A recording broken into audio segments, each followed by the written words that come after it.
Saudara, mari kita berdoa. Terima kasih buat anugerah iman yang Engkau berikan dalam hidup kami, Tuhan. Kalau hari ini kami masih bisa percaya akan rencana-Mu, mengaminkan kedaulatan-Mu, Tuhan. Kami yakin itu bukan karena kekuatan kami, itu bukan karena kepandaian kami dalam berpikir dan memahami akan firman-Mu. Tapi semua itu terjadi semata-mata hanya Engkau yang menganugerahkan iman bagi kami. Dan hari ini Tuhan, kami bersyukur untuk kesempatan kami boleh datang ke rumah Tuhan, memuji Tuhan, dan kami boleh datang duduk diam untuk mendengar firman-Mu diuraikan. Karena itu sekali lagi kami mohon secara khusus, biarlah kiranya Tuhan mencurahkan anugerah-Mu lagi buat hamba-Mu yang banyak kekurangan dan jemaat-Mu yang hadir dalam banyak pergumulan. Biar kiranya anugerah-Mu kembali menguatkan kami, meyakinkan kami kembali. Dan kami percaya bahwa Engkau berdaulat atas hidup kami. Meski kondisi di dunia ini berubah, tapi kami percaya rencana-Mu tetap sama. Dan tidak ada satupun yang bisa menggagalkan rencana-Mu dalam kehidupan kami untuk membangun kerajaan-Mu di tengah dunia ini. Terima kasih Tuhan untuk kesempatan malam ini. Kami boleh datang ke rumah-Mu, kami boleh membaca firman dan merenungkannya. Tolonglah hamba Tuhan yang penuh dengan kelemahan ini. Tolonglah setiap jemaat-Mu yang hadir dengan banyak pergumulan, banyak pertanyaan. Tuhan yang menjawab, Tuhan yang boleh menolong seluruh jemaat-Mu. Kami serahkan waktu ini. Dalam nama Tuhan Yesus kami berdoa. Amin. Silakan duduk Bapak Ibu dikasih oleh Tuhan. Shalom, selamat malam. Senang sekali malam ini boleh ada di tengah-tengah Bapak Ibu, boleh men-sharingkan kebenaran firman Tuhan. Saudara, firman Tuhan hari ini terambil dari 1 Raja-Raja pasal 19 ayat 1 hingga ke-4. Kita baca 2 bagian, lalu kita lanjutkan di ayat 9 sampai ayat yang ke-18, saudara. Saudara, ini bagian firman Tuhan yang mungkin kita udah tahu ceritanya tentang bagaimana peristiwa setelah Nabi Elia itu berperang melawan Nabi Baal, lalu dia pergi dan mengalami sebuah tekanan yang begitu berat dalam kehidupannya sebagai Nabi Tuhan. Saudara, mari kita membacanya di dalam 1 Raja-Raja pasal 19 ayat 1 hingga ke-4, lalu kita lanjutkan ayat 9 hingga yang ke-18. Saya akan memulai ayat pertama, lalu mengundang Bapak Ibu saudara sekalian untuk membaca ayat kedua. Secara bergantian kita baca sampai selesai. Demikian bunyi firman Tuhan. Ahab ke Gunung Horeb. Ahab memberitahukan kepada Izebel semua yang dilakukan Elia dan bagaimana ia membunuh semua nabi dengan pedang.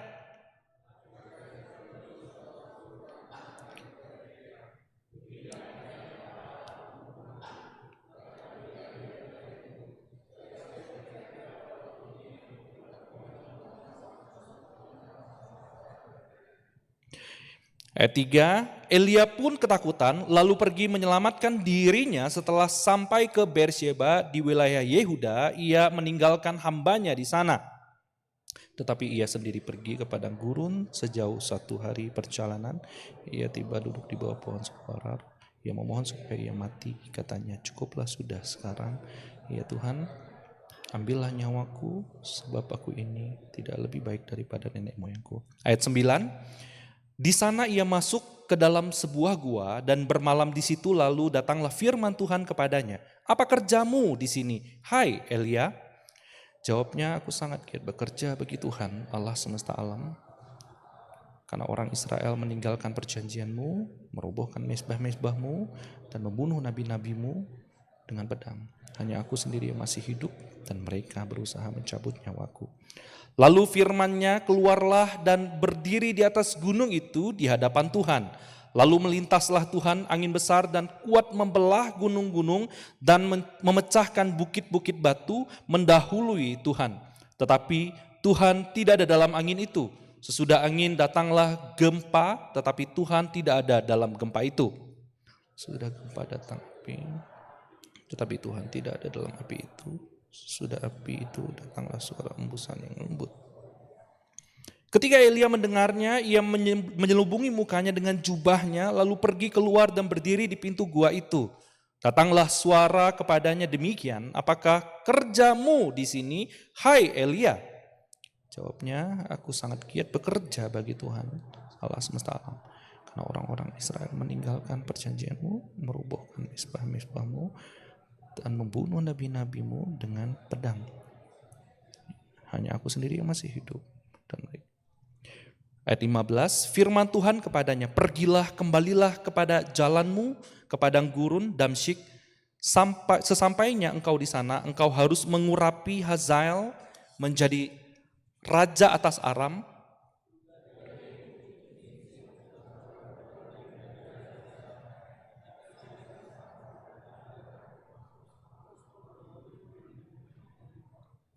Siapa yang luput dari pedang Hazael akan dibunuh oleh Yehu. Siapa yang luput dari pedang Yehu akan dibunuh oleh Elisa. Tetapi aku akan meninggalkan sejumlah.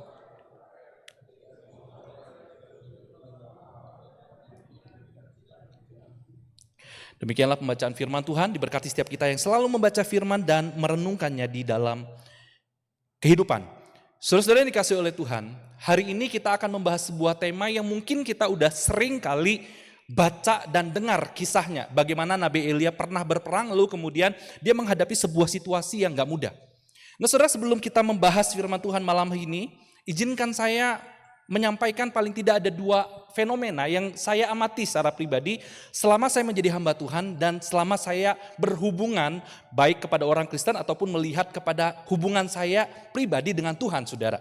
Saudara, ada dua fenomena yang sering kali terjadi dalam kehidupan kita sebagai orang yang mengaku diri percaya Tuhan, saudara. Saudara, yang pertama, fenomena pertama adalah, nah saudara, yang pertama, saudara sadar nggak kalau seringkali kita itu seringkali merasa diri itu berharga ketika doa kita dijawab.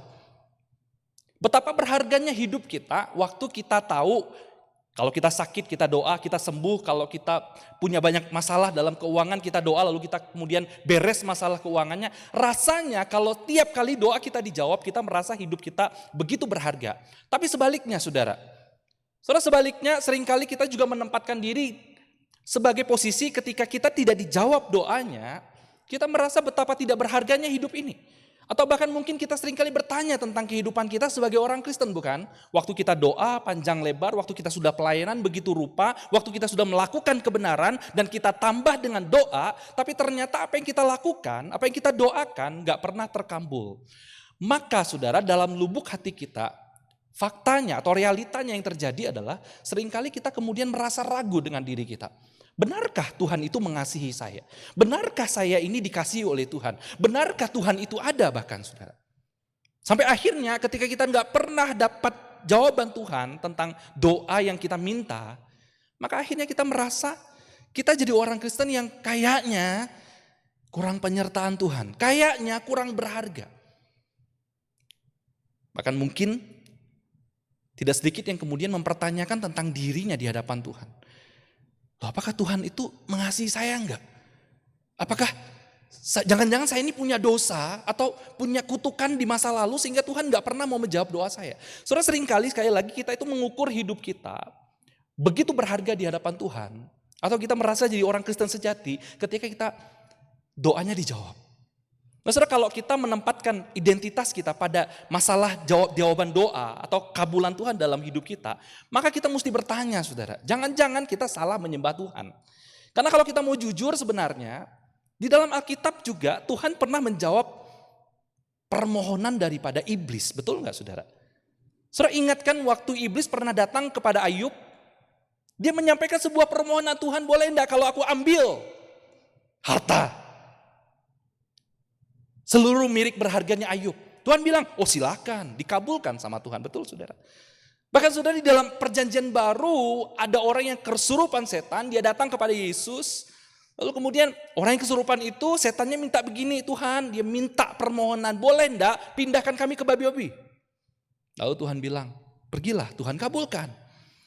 Nah saudara, seringkali fenomena seperti ini terjadi dalam kehidupan kita. Kita merasa kalau hidup kita dijawab doanya, permohonan kita dikabulkan, maka kita merasa kita adalah orang Kristen yang hebat. Kita berharga di mata Tuhan. Tapi sebaliknya ketika doa kita nggak dijawab, kita merasa kok rasanya saya kurang setia. Kok rasanya saya kurang banyak berdoa. Kok rasanya dan seterusnya saudara. Terus itu fenomena pertama.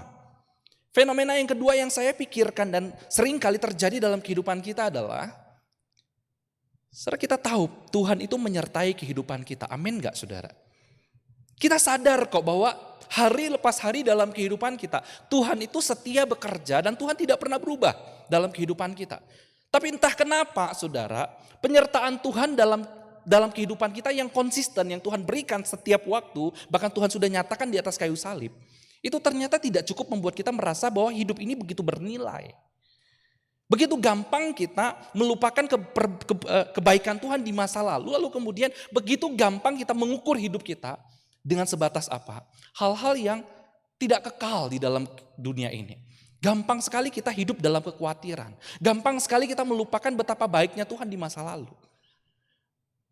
Nah, saudara, kita sadar kalau kita ditanya apakah kita nggak percaya, apakah kita lupa bahwa Tuhan itu baik? Enggak kok. Betul nggak saudara? Tapi entah kenapa waktu kita punya masalah, berhadapan dengan situasi yang baru, konflik yang baru dalam kehidupan kita rasa, saudara, kok rasanya Tuhan jauh banget. Kita lupa. Nah saudara, ini dua fenomena seringkali terjadi dalam kehidupan kita sebagai orang percaya. Dan kalau kita mau jujur, waktu kita baca firman Tuhan hari ini, sebenarnya dua fenomena ini juga terjadi dalam kehidupan Nabi Elia. Saudara, mari kita lihat lebih dalam saudara. Sebenarnya dua fenomena ini juga terjadi dalam kehidupan nabi besar yang diakui, yang disanjung-sanjung oleh orang-orang Israel, yaitu Elia, saudara. Nah, saudara, mari sebelum kita membahas ke dalam pasal 19, mari kita kembali flashback kepada pasal yang ke-18. Apa yang terjadi, saudara? Bagaimana Elia itu berperang? Saudara, saya menyebut di pasal 18 itu, waktu Elia itu berperang melawan Nabi Baal, Isabel dan juga Ahab, saudara, penguasa dengan seorang diri, saudara. Saudara, saya menyebutnya waktu itu adalah sebuah peperangan yang diinisiasi oleh Tuhan. Sebuah meja operasi massal. Sebuah meja operasi massal spiritual, saudara. Saudara, kalau kita perhatikan, saudara, pasal 18 ini adalah sebuah peperangan yang dikaryakan oleh Tuhan. Yang diinisiasi oleh Tuhan, saudara. Melalui Elia seorang diri. Saudara, kalau baca lagi pasal 18 itu luar biasa sekali. Bagaimana Tuhan menyatakan kuasanya. Bahkan kalau kita baca sebelum pasal 18, bagaimana Tuhan juga menyatakan kuasanya begitu luar biasa. Tuhan memelihara janda Sarfat melalui mukjizat-mukjizat yang ada melalui Nabi Elia, saudara. Lalu 18 ini sebuah peperangan rohani yang luar biasa. Dan di sana kita melihat bagaimana Tuhan itu menyatakan mukjizatnya dan melakukan sebuah operasi spiritual secara massal. Apa yang Tuhan lakukan di sana? Saudara, yang pertama kalau kita lihat baik-baik, saudara ya. Elia diperhadapkan dengan Nabi Baal, 450 Nabi Baal. Apa yang mereka lakukan, saudara?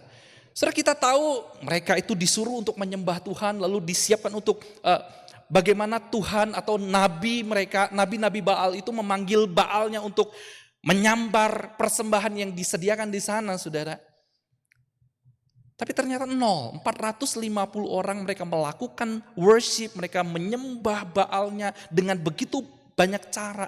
Ada yang menorehkan diri, mereka berjoget-joget, mereka menari, tapi gak terjadi apa-apa. Begitu Elia memanggil Tuhan, terjadilah sebuah mukjizat yang luar biasa. Tuhan datang menyambar dengan apinya. Singkat cerita begini, saudara.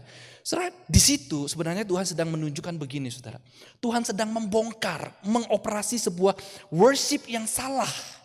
Yang dihidupi oleh orang-orang Israel. Worship yang sesat. Nabi Baal menunjukkan bagaimana mereka itu menyembah dalam ketidaksadaran, saudara. Saudara bayangkan, saudara, kalau baca lagi, mereka itu berjoget-joget sedemikian rupa, bahkan sampai menorehkan dirinya. Saudara, ini sebuah tanda. Tanda sebuah penyembahan yang sangat menyesatkan, yaitu penyembahan yang dilakukan dengan ketidaksadaran. Saudara, kalau baca lagi, Elia itu mentertawakan, mengejek-ngejek, bahkan Elia itu ngomong begini, mana Tuhanmu, mana? Mungkin dia lagi, mohon maaf saudara, salah satu kata ejekan Elia di dalam olokannya kepada Nabi Baal waktu itu adalah, jangan-jangan Baalmu lagi boker, katanya. Saudara, tidak terjadi apa-apa. Tetapi mereka ketika ditantang oleh Elia seperti itu, mereka terus menyembah. Mereka terus memanggil Baalnya. Saudara, di situ Tuhan sedang menunjukkan apa? Bahwa worship yang salah itu adalah worship yang dilakukan tanpa kesadaran, tanpa logika. Mereka itu menyembah tapi tidak mengerti, mereka itu melakukan tapi mereka tidak ngerti, mereka nyanyi, mereka joget, mereka angkat tangan tapi mereka tidak mengerti apa yang mereka lakukan. Nah, setelah itu pelajaran buat kita hari ini. Tuhan juga mau kita belajar untuk menyembah Tuhan dengan kesadaran penuh. Kita sebagai orang Kristen dipanggil bukan untuk menyembah Tuhan seperti para penyembah Baal yang menyembah Tuhan dengan cara yang tidak sadar, tidak mengerti, tidak paham. Waktu kita nyanyi, waktu kita datang sama Tuhan, saudara, Tuhan gak mau kita datang tanpa kesadaran. Asal ngucap dengan kata-kata, asal kita menyanyi, asal kita memahami, asal kita menyebut lirik yang ada. Padahal kita gak memahami. Apakah lirik itu sesuai dengan doktrin firman atau tidak? Apakah lirik yang kita nyanyikan itu kita nyanyikan dengan sadar apa tidak, sesuai dengan Alkitab apa enggak? Saudara, itu yang dilakukan oleh para nabi Baal waktu itu. Mereka menyembah tanpa kesadaran. Dan Tuhan menunjukkan kepada bangsa Israel bagaimana Tuhan yang nyata. Penyembahan yang sejati itu hanya kepada Allah.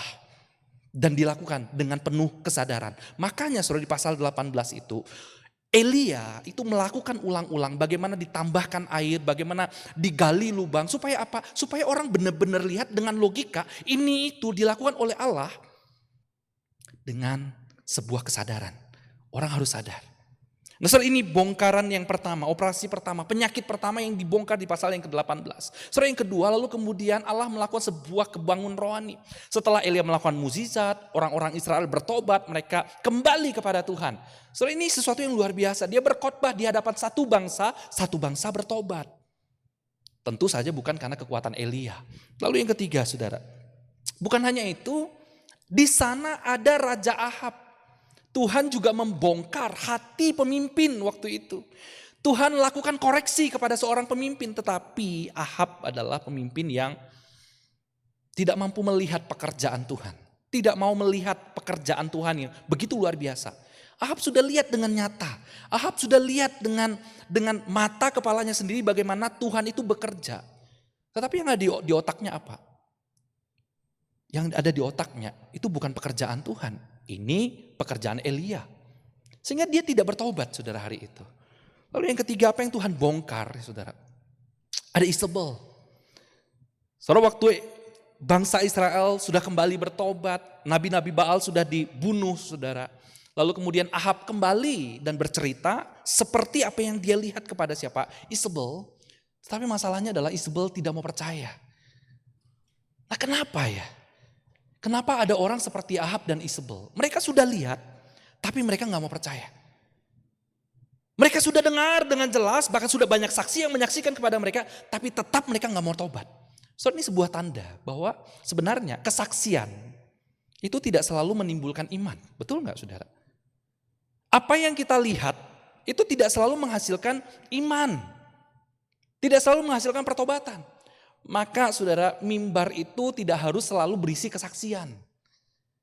Kesaksian itu tidak selalu membuat orang bertobat. Saudara, ini salah satu buktinya. Bagaimana Ahab melihat sendiri pekerjaan Tuhan, mukjizat Tuhan dinyatakan tapi tetap tidak bertobat. Demikian juga dengan Isabel, dia sudah dengar. Artinya apa, saudara? Begitu jelas sekali dia mendengar itu. Dan tidak menjamin ternyata dia bertobat. Malah yang ada dia makin marah. Dan kemudian mau membunuh Nabi Elia. Sudah lihat, semua pekerjaan Tuhan kerjakan di pasal 18 dan Elia juga melihat itu. Nah, yang menarik adalah kita mau lihat, kalau kita lihat tadi ya, Tuhan sudah bekerja membongkar tentang penyembahan yang salah. Tuhan juga melakukan sebuah kebangunan rohani dan pertobatan massal terjadi. Ahab melihat, Ahab tidak bertobat. Isabel melihat, lalu kemudian Isabel juga tidak bertobat. Isabel mendengar tapi dia juga tidak bertobat. Kenapa, saudara? Karena sekali lagi, mereka bukan orang yang diikat oleh Tuhan. Mereka adalah orang yang mengikatkan dirinya kepada berhala. Nah, saudara lihat, saudara. Bedanya dengan umat Tuhan adalah kenapa umat Tuhan mau bertobat ketika dia mendengar firman itu diberitakan dan mukjizat dinyatakan. Karena umat Tuhan adalah orang-orang, manusia-manusia yang sudah diikat oleh Tuhan dalam perjanjian. Tapi sebaliknya, orang yang mengikatkan dirinya kepada Baal seperti Isabel dan juga Ahab, saudara. Maka waktu mereka melihat, waktu mereka mendengar, mereka tidak mau bertobat. Dan apa yang mereka lakukan? Mereka ingin membunuh Elia. Nah sekarang kita masuk ke dalam hatinya Nabi Elia. Bagaimana Tuhan bekerja di dalam hati Nabi Elia, saudara. Saudara, ternyata Nabi Elia pun bukan nabi yang kemudian sangat sempurna. Yang kemudian juga ketika tahu pekerjaan Tuhan, ketika mengalami pekerjaan Tuhan, ketika melihat sendiri Tuhan bekerja dalam kehidupannya, itu langsung membuat dia menjadi tidak khawatir dalam hidupnya.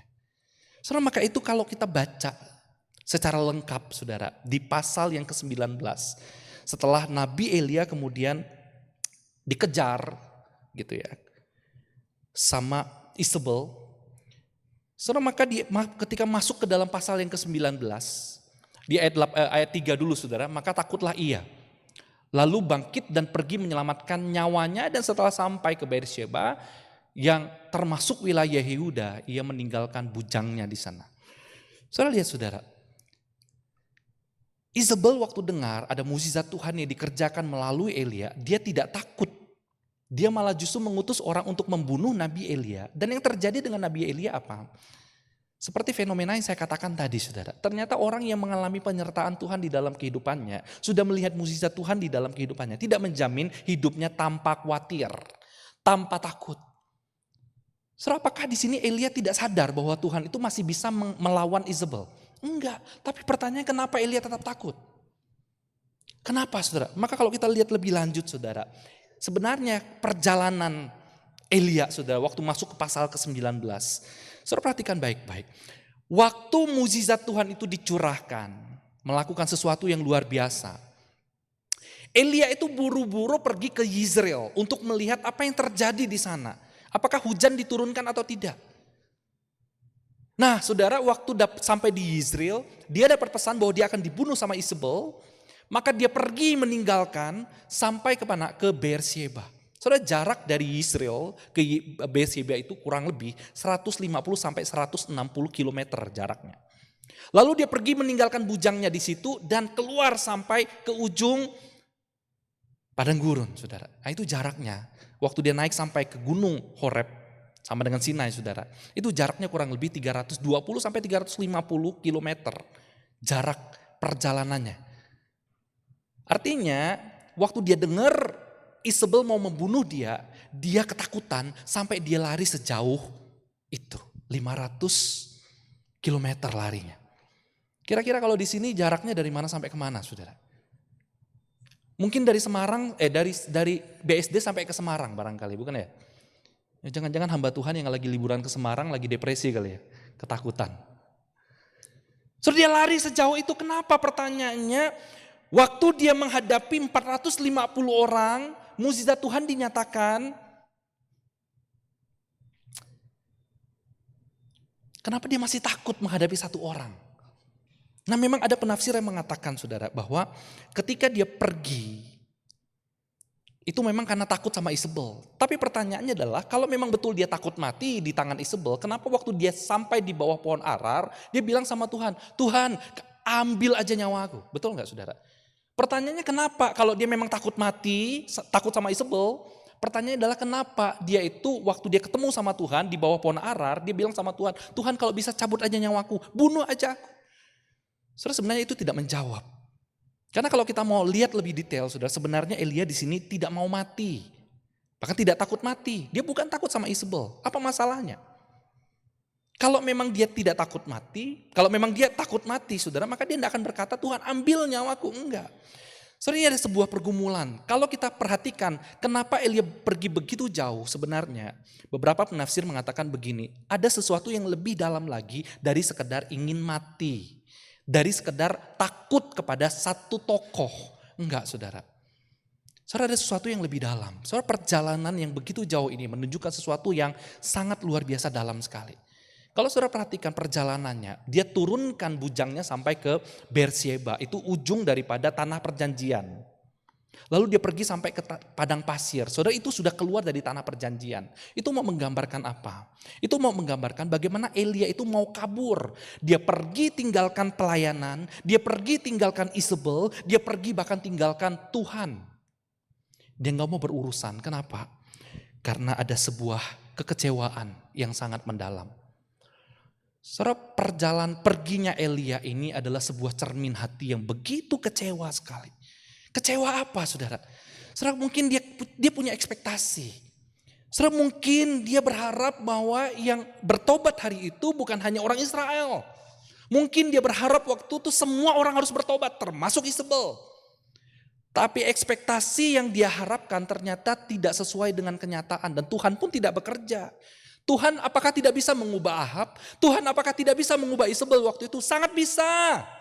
Tapi kenapa Tuhan tidak mengubah mereka? Pertanyaannya.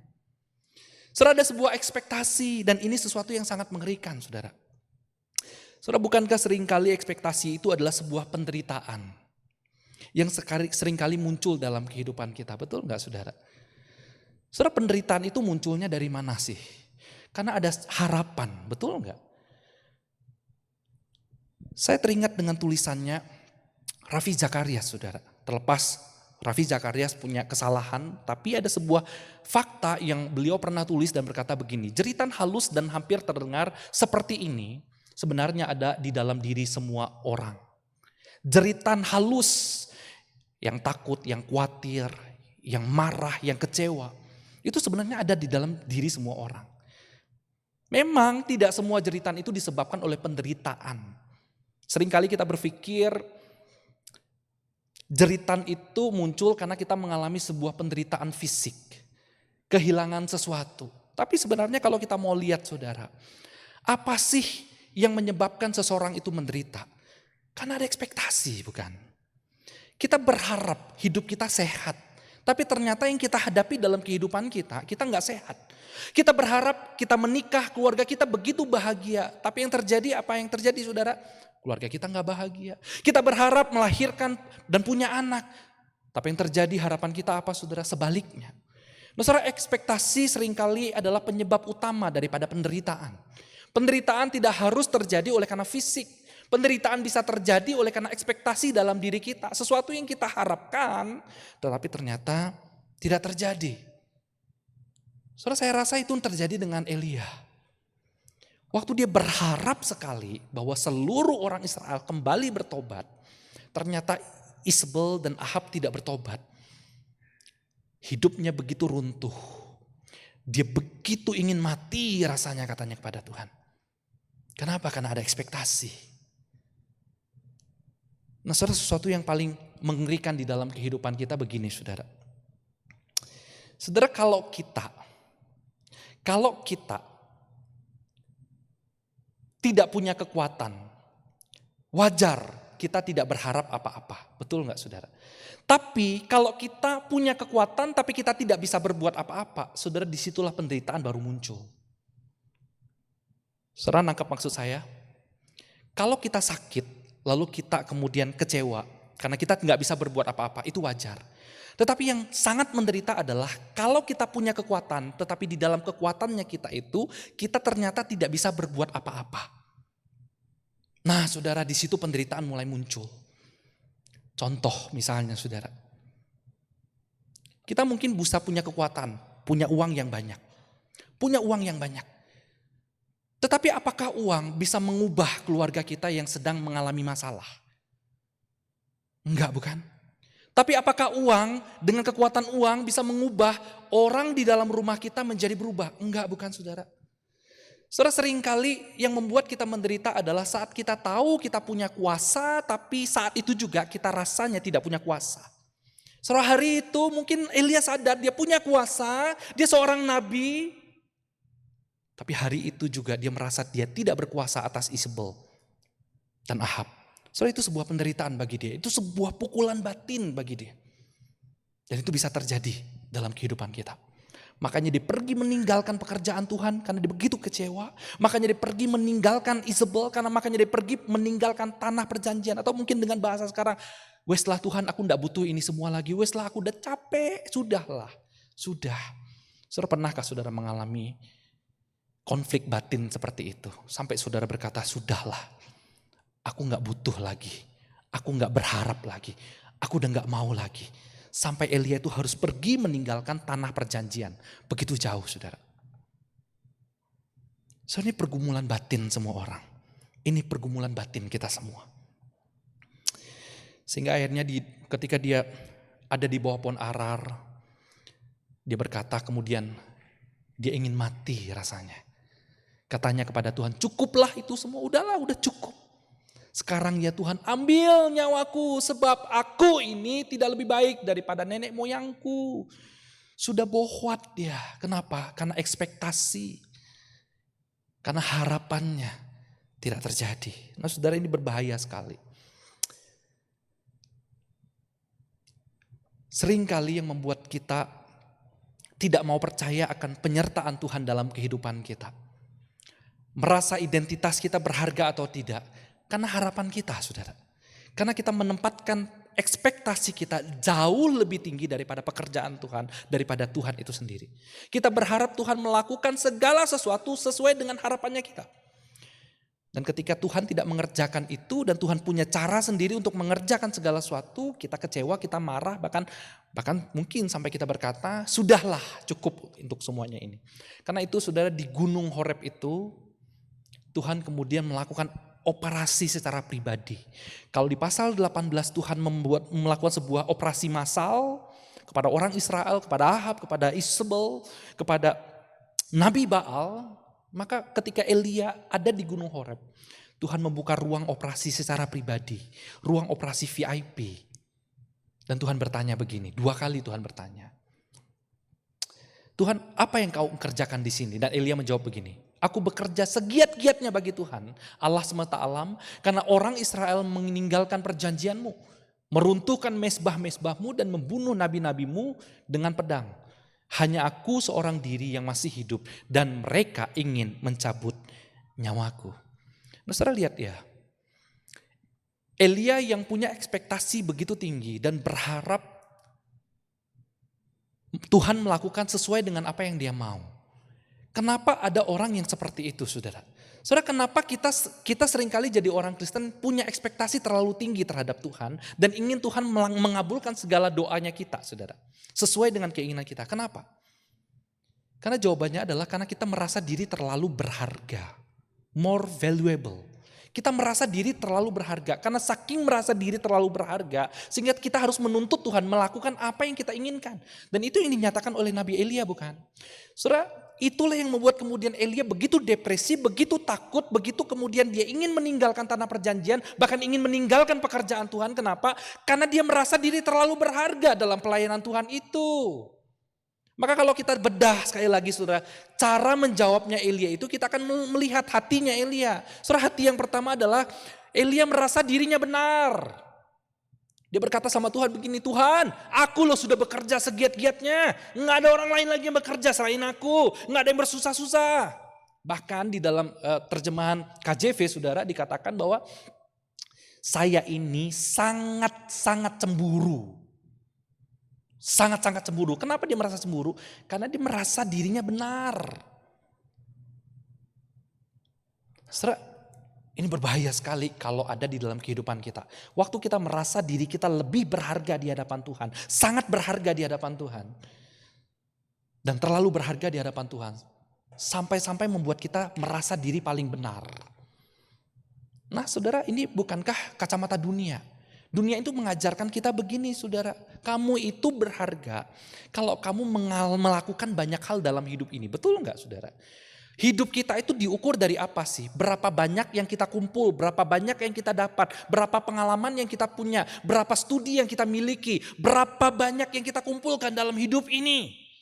Saudara, maka kalau kita punya banyak dalam kehidupan kita saudara, entah itu banyak namanya, banyak uangnya, banyak rumahnya, banyak hartanya, maka semua orang akan mengakui kita dengan jempol. Saudara, ini bahasa yang dinaikkan oleh Elia kepada Tuhan, bukan? Tuhan, aku lo udah bekerja segiat-giatnya. Nggak ada orang lain. Merasa diri benar. Saudara, akibat karena kita merasa diri paling berharga, membuat kita jatuh kepada menjadi orang yang merasa diri paling benar. Dan itu penyakit pertama yang Tuhan temukan dalam kehidupan Elia. Dia merasa dirinya benar. Nah saudara, dan itu berbahaya sekali kalau itu jatuh dalam kehidupan kita sebagai orang percaya. Sebagai pelayan-pelayan Tuhan. Ada kalanya kita merasa kita bekerja sendiri. Ada kalanya kita merasa kita sudah siapkan pelayanan sedemikian rupa. Rasanya kok yang lain gak perlu pelayanan. Cuman saya. Dan saat kita merasa cuman saya yang melayani. Kita merasa kitalah yang paling berharga. Kita merasa doa kita harus dijawab. Kita merasa kita harus dibela sama Tuhan. Dan kita merasa bahwa kita harus menuntut Tuhan untuk melakukan segala sesuatu yang kita inginkan, bukan? Karena kita menganggap diri kita benar. Dan bukankah ini sikap manusia yang berdosa, saudara? Hati yang jatuh di dalam dosa. Saudara, yang kedua, masalah penyakit yang kedua yang Tuhan operasi adalah Tuhan menemukan ketika kita itu merasa diri paling berharga, saudara, muncul yang namanya self pity. Kasihan pada diri sendiri.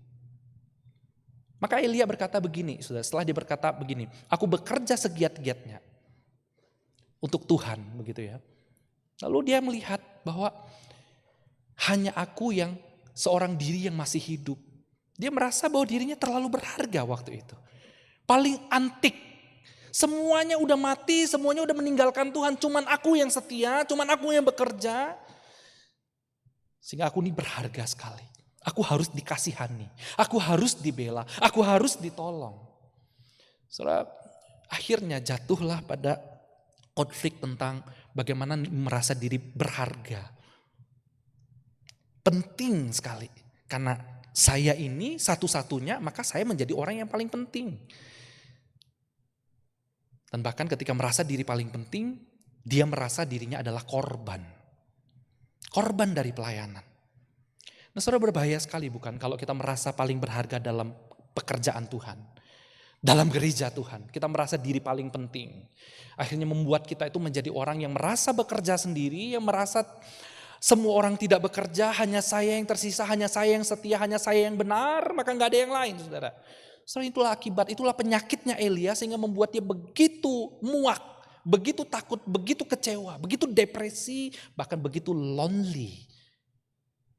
Dia mengalami sebuah depresi sampai dia berkata, aku mau mati rasanya. Kenapa? Karena dia menaruh sebuah ekspektasi dan dia merasa hidupnya begitu berharga di dalam pekerjaan Tuhan. Saudara, ini berbahaya kalau ada di dalam kehidupan kita. Mari kita cek sebagai pelayan Tuhan, sebagai umat Tuhan. Bagaimana kita menghadap kepada Tuhan? Bagaimana kita datang kepada Tuhan? Bagaimana sikap kita berdoa di hadapan Tuhan? Saudara, Tuhan Yesus selalu mengajarkan kepada kita, siapa ingin menjadi yang paling besar, dia harus menjadi pelayan.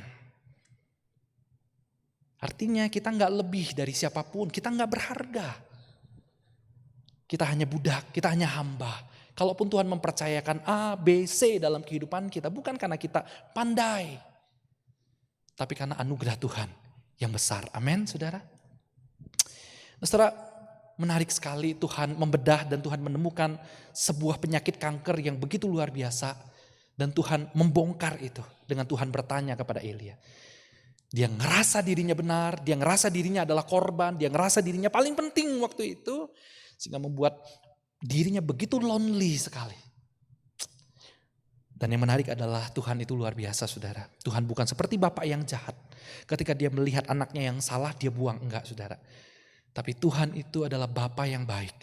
Dia datang sama Elia, dia tunjukkan dengan sabar. Ada angin, ada gempa, ada ketenangan. Tuhan berikan makan, Tuhan berikan minum kepada Elia. Dan Tuhan ajukan pertanyaan. Tapi Tuhan tidak membantah. Nah, kita akan lihat bagaimana Tuhan menunjukkan apa yang harus Elia lakukan ketika dia mengalami semua itu. Yang pertama, saudara, ayat 15. Tuhan gak bilang berhenti, ya udahlah berhenti aja. Udah kamu gak usah jadi nabi Tuhan lagi. Tuhan bilang begini, ayat 15. Pergilah, kembalilah. Pergilah, kembalilah. Saudara, apa yang dunia tawarkan kalau dunia itu mendengar kata stres? Apa yang dunia tawarkan kepada Bapak Ibu ketika Bapak Ibu itu sudah berjuang melayani, Bapak Ibu tidak diupah, Bapak Ibu tidak digaji, Bapak Ibu tidak dihargai, Bapak Ibu hanya mendapatkan kata-kata toksik, umpatan toksik atau gosip dalam pelayanan. Apa kata dunia? Mungkin dunia akan berkata, ya udah kamu berhenti aja, pindah gereja, pindah ke tempat yang lain, udah gak usah pelayanan di tempat itu. Betul gak saudara? Saudara, itu cara dunia berkata, itu cara dunia berbicara. Kita gak perlu harus di tempat yang buruk. Saudara, Tuhan berkata begini, Tuhan tidak berkata, udahlah kamu berhenti jadi nabi Tuhan, kamu berhenti melayani. Enggak, Tuhan berkata, pergilah, kembalilah. Itu sebuah anugerah. Nah, kalau saudara dulu adalah orang yang selalu berdoa, selalu melayani, dan rajin membaca firman Tuhan. Lalu karena musibah konflik saudara mungkin jadi kendor.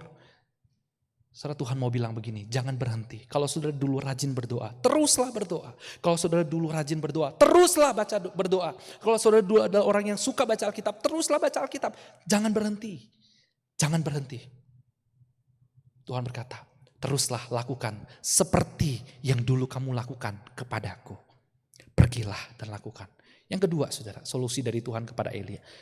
Yang kedua Tuhan bilang begini saudara, ayat 15-16. Tuhan memberikan perintah pengurapan kepada Elia. Urapi Hazael, urapi Yehu, dan urapi Elisa sebagai nabi penerusmu. Saudara perhatikan ini. POV-nya Elia, pelayanannya sudah hancur. Dia sudah kalah. Tinggal dia sendiri lagi, tidak ada orang lain. Hanya dia sendiri, nggak ada orang lain lagi. Jadi menurut dia adalah dia udah gagal dalam pelayanannya. Dia nggak mungkin lagi mengubah Isabel dan Ahab. Tapi Tuhan nggak lihat itu. Tuhan bilang begini, kamu nanti pergi ketemu, urapi Hazael, urapi Yehu, dan ketemu sama Elisa. Saudara, Tuhan sedang tunjukin begini, Elia, saya ngerti kamu lagi gagal. Saya ngerti. Pelayananmu gak berhasil, saya ngerti. Tapi rencana saya tidak pernah gagal. Rencana saya tetap akan berjalan. Kedaulatanku tetaplah kedaulatanku. Pekerjaanku adalah milikku, bukan milikmu. Kalaupun kamu gagal dalam pelayananmu, kalaupun kamu gagal berkhotbah, kalaupun kamu menginjili orang tidak bertobat, kalaupun kamu pelayanan maka tidak banyak yang datang, engkau gagal, aku tetap tidak gagal. Kalaupun rencana kita gagal, kalaupun kita jatuh dan jatuh lagi dalam dosa, Tuhan tidak pernah gagal. So di sini Tuhan sedang berkata begini kepada Elia, percayalah kembali kepada rencanaku. Pergi, urapi, ketemu sama Elisa. Itu bagian daripada kedaulatanku, itu bagian dari rencanaku. Saudara, hari ini saya tidak tahu berapa banyak di antara kita yang sudah merasa gagal, merasa khawatir, merasa nggak dijawab doanya, merasa sudah melakukan sesuatu tapi gagal, saudara sudah berjuang mengasihi, mengampuni, tapi tetap tidak ada perubahan, saudara sudah berjuang untuk bekerja tapi rasanya tidak ada hasil. Saudara, meskipun engkau gagal itu valid memang, tetapi rencana Tuhan juga valid. Amin. Rencana Tuhan tidak gagal. Tidak mungkin gagal, saudara. Saudara, karena itu ini juga yang Tuhan mau bicarakan kepada kita. Meskipun kita gagal dan terus hadapi kegagalan, percaya satu hal. Rencana Tuhan tidak akan pernah gagal dalam hidup kita. Kedaulatannya tidak pernah gagal dalam kehidupan kita. Yang ketiga ayat 18, saudara. Tuhan bilang begini. Tetapi aku akan meninggalkan 7.000 orang di Israel yang tidak bertelut menyembah Baal. Saudara perhatikan begini saudara. Waktu Elia datang sama Tuhan, Elia merasa dirinya sendiri. Elia merasa bahwa gak ada lagi yang setia. Tapi Tuhan tunjukkan sebuah fakta. Artinya begini saudara, seringkali dalam pergumulan kita itu selalu patokannya adalah perasaannya kita. Waktu kita gagal, waktu kita kecewa, patokannya adalah perasaannya kita. Sehingga perasaan itu memunculkan kekhawatiran. Perasaan itu memunculkan rasa takut, perasaan itu memunculkan depresi dan akhirnya kita tidak mau percaya pada Tuhan. Tapi Tuhan bilang begini, kau merasa diri sendiri ya, engkau merasa kecewa ya, engkau merasa engkau khawatir ya, enggak loh. Ada 7.000 orang lagi di belakang sana yang sudah saya siapkan. Dan mereka tidak menyembah Baal. Saudara, Tuhan tunjukkan sebuah fakta di belakang sana. Hari ini saya tahu pengalaman-pengalaman pahit yang kita alami dalam kehidupan kita itu valid. Itu nyata. Dilukai, dikhianati, dikecewakan. Saudara, itu bukan sesuatu yang saya mau bilang abaikan perasaan seperti itu. Enggak. Tetapi jangan bergantung dan berdiri pada perasaan terluka seperti itu. Tapi mari kita lihat kepada fakta dan pekerjaan Tuhan dalam hidup kita. Kalau kita hitung berkat Tuhan dalam kehidupan kita, bahkan kalau kita memandang kepada salib Kristus, yang Tuhan sudah nyatakan dengan sebuah fakta sejarah yang sangat nyata, bahwa dia mati, bahwa dia bangkit, bahwa dia mengasihi kita sedemikian rupa. Maka seharusnya pemahaman kita akan Kristus, penglihatan kita kepada salib itu, membuat kita nggak lagi hidup bergantung pada perasaan kita. Amin, saudara. Membuat kita nggak bergantung lagi pada kekhawatiran duniawi ini yang membuat kita terus merasa khawatir, merasa depresi. Pandang pada salib, sebuah fakta sejarah yang sangat nyata yang sudah terbukti tentang kebaikan dan kasih Tuhan dalam kehidupanmu dan kehidupanku. Bahwa Tuhan begitu menghargai, mencintai, mengasihi, dan sudah mengampuni engkau dan saya. Amin, saudara. Mari kita berdoa. Tuhan, terima kasih bahwa engkau tidak pernah mengabaikan kegagalan demi kegagalan dalam kehidupan kami. Tapi kami juga bersyukur bahwa engkau juga tidak pernah meninggalkan kami di tengah-tengah kegagalan yang kami hadapi. Musibah, masalah yang kami hadapi. Karena itu hari ini Tuhan tolong kami untuk melakukan apa yang seharusnya kami lakukan sebagai anak-anak Tuhan. Kami percaya pada kedaulatan-Mu. Meskipun kami gagal, tapi rencana-Mu tidak akan pernah gagal. Ini doa kami Tuhan. Dalam nama Tuhan Yesus kami berdoa. Amin.